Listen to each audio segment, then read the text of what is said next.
It's Tactile Tuesday, yay!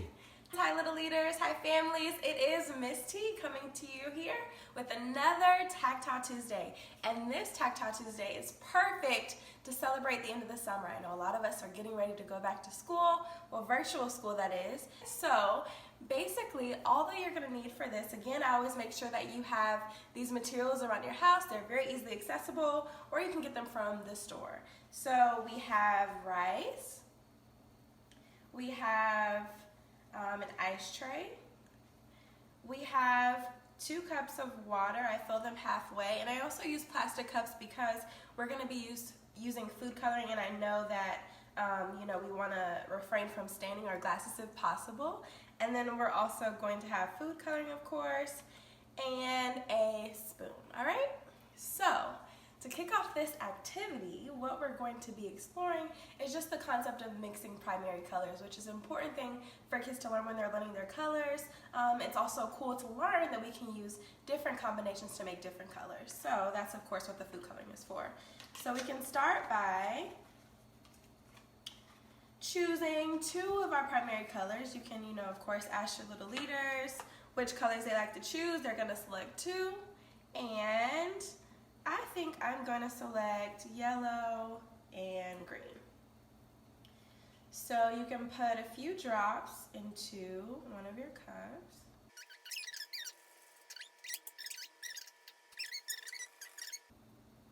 And then after we've mixed them, we get to put them into the ice trays. So I'm going to pour. Of course, let your kids have as much autonomy as they like with this activity. And we're gonna fill half of the tray with the yellow and half of the tray with the green. This is a great opportunity to ask your kids to make predictions. So you could ask them and say, hey, we're gonna be, mixing yellow and green. What color do you predict we will produce by mixing those 2 colors? And you can see what their little minds are able to conjure up. And then, after you do that, you're going to go ahead and put this into the freezer.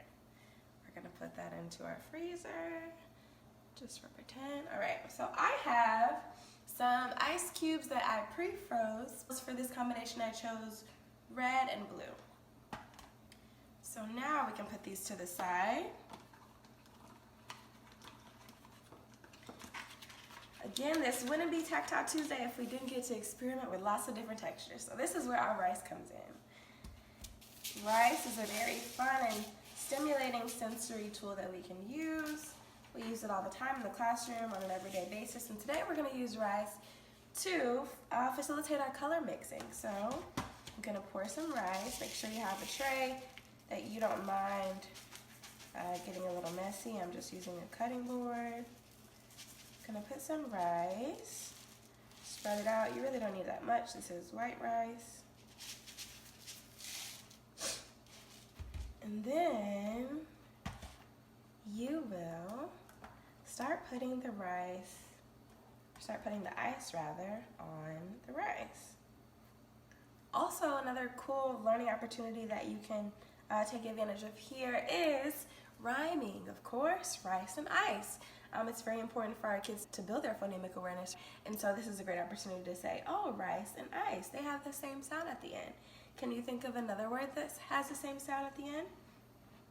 So we're going to mix these up and allow them to experiment with what happens. So we see that we're seeing some blue, it is bleeding off into the rice, and we're seeing some red that is bleeding off into the rice.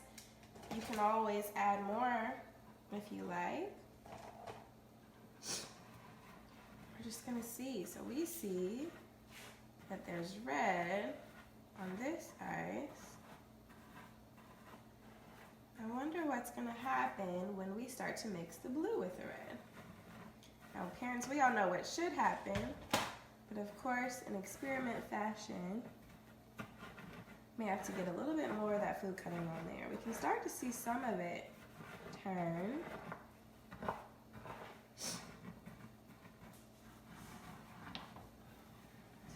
keep mixing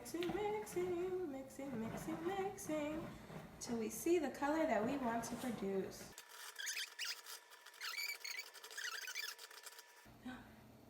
Do you see? We have some purple. Purple is starting to form. So that tells us that blue and red make purple. So of course, let your kids have as much fun as they want experimenting with these different textures. This is a very fun and very cool hands-on activity.